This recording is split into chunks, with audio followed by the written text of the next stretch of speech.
Think before you click. Hello mga kabidabes! Ayos ba tayo dyan?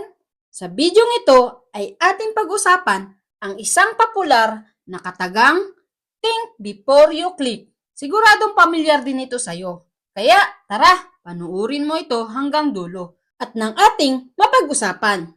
At kung di mo pa ako nakikilala, ako nga pala si Chris, isang OFW dito sa bansang Saudi Arabia at isa ako sa pinalad na magkaroon ng mabuting amo. Handa ka na ba? Umpisahan na natin mga kabidabes.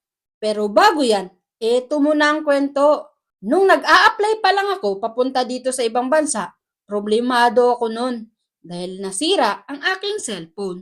At ang lugar ng aking agency ay napakalayo sa lugar kung saan ako nakatira. Kaya naman, naisip ko noon, manghiram ng cellphone sa mga kakilala ko para lang may communication ako doon sa agency ko. Para kaagad ko malaman ang mga updates sa aking pag-alis. Kaya lang halos mga ginagamit lahat ng napagtanungan ko.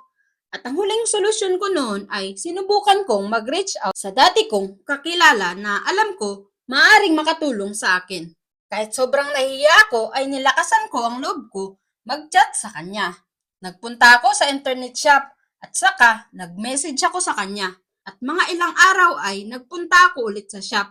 Sobrang tuwa ko dahil ang bilis ng tugon niya. Pinautang niya kaagad ako kahit alam niyang hindi ko pa siya mababayaran kaagad.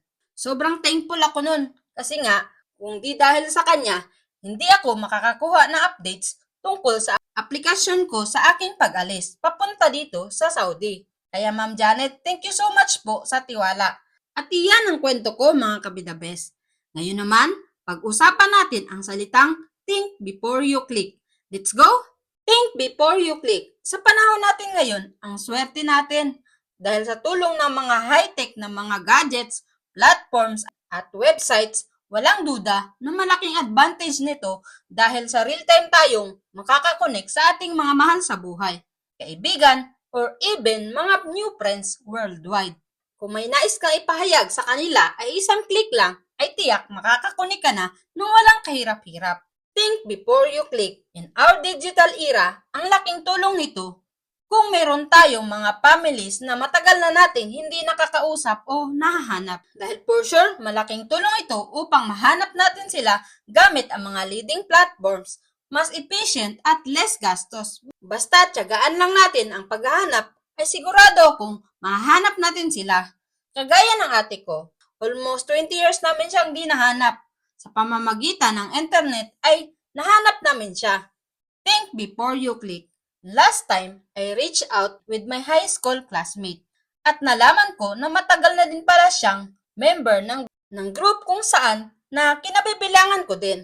Sobrang tuwa ko dahil di ko akalain na nagka-communicate ulit kami through social media at mabilis namin na-recognize ang isa't isa.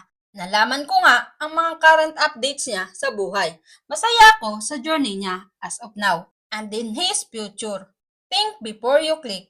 Sa pamamagitan ng internet, isa sa sobrang thankful ako, isa itong blessing dahil naging way ito makarinig ulit ako ng Word of God through Connect Group, isang online sub-connect group kung saan weekly we have activities na makarinig at makapag-share ng Word of God.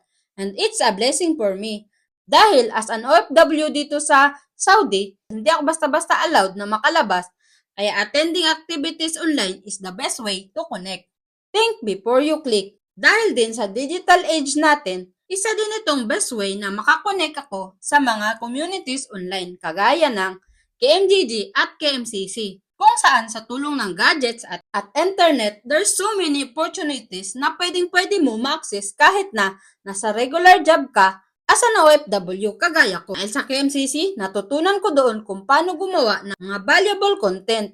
At di lang yon, in the future, matutunan ko din kung paano gumawa ng sariling libro. Maraming salamat po, Sir Arvin. Sa buhay natin, mga kabidabes, hindi maiwasan ang iba't ibang pagbabago. Sa bawat pagbabago, nasa atin ang desisyon kung paano natin harapin ang bawat hamon. Naniniwala akong sa bawat pagbabago ay may dala itong magandang oportunidad para sa atin. Dapat lang ay isipin natin palagi na sa bawat hamon ay piliin nating tumungo sa mga positibong bukas ng ating buhay. Ang kalaban kasi natin dito ay ang mga maling paniniwala natin sa pagtanggap ng mga pagbabago sa buhay natin. Akala natin ay mga negatibong epekto lang ang may dudulot nito. Walang masama sa pagbabago, basta maging responsable lamang tayo sa paggamit nito. Ika nga think before you click. Kaya samahan mo ko, kabidabes, tungo sa pagharap ng pagbabago at paggamit ng tama ng mga gadgets na meron tayo. Sa mga kababayan nating mga OFW, ang internet ay isang malaking tulong kung bakit mas nalalabanan natin ang pagka-homesick o pagka-miss sa ating mga mahal sa buhay. Through video calls ay isang click lang ay pwede na natin silang makita o makausap real time. Hindi maiwasan malungkot. Pero sa kahit pansamantalang paraan ay makakapawi na din ng kalungkutan. Maging positibo lamang tayo sa buhay. Tulad ng mga content creator na namamayagpag ngayon, hindi lang nila naging hobby o libangan ito. Malaking tulong din sa usaping pinansyal dahil madami ng mga kumikita sa paggamit ng makabagong teknolohiya.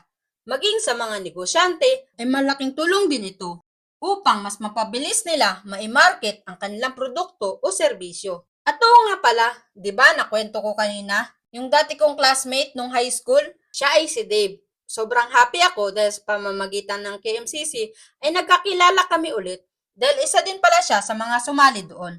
At nalaman kong negosyante na pala siya ngayon at siya mismo ang mga gumagawa ng produkto niya. Gumagawa siya ng mga cover ng mga kotse at ng mga motorsiklo. Ang gaganda ng mga gawa niya at matitibay. Pakilike nyo na din ang page niya.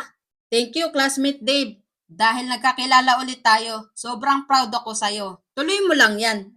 Sabay-sabay tayong lumaban ng patas sa buhay tungo sa pag-unlad at pag-ambag na mabago ang ating bansang Pilipinas. Maraming salamat mga kabidabes at kung nagustuhan nyo ang video ito ay paki-like, share at mag-comment ka na din upang madami pang makaalam ng ating mga pinaglalaban. Hanggang dito na lang mga kabidabes. Muli ako nga pala si Chris Marks na nag-iwan ng isang katagang ikaw ang bida sa sarili mong kwento. Kaya galingan mo ang kwento ng buhay mo. Be the best! Bye-bye! Ingat! God bless!